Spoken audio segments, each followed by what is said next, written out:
Hey guys, in this video I'm going to quickly walk you through that how to get dark mode on your Snapchat account. So if you are wondering that how to get dark mode on Snapchat, please watch the full video and leave a like and subscribe this channel. Okay, if these tricks work, please comment down below. Okay, so what you need to do is first open up your Snapchat account right there. After that you have to click on the settings option like that. Okay, after that you have to scroll down and find the option app appearance. Okay, then you have to click on the always dark option like that. This will be defaulted by always light option. You have to change it. You have to click on the always dark option like that.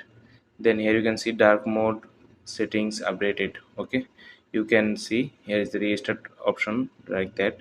You have to click on the restart button like that. Then after that you have to go to your profile again. So this is how you can get dark mode the easiest way.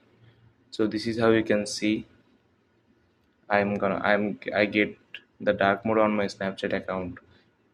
I hope you like this video. Please subscribe this channel.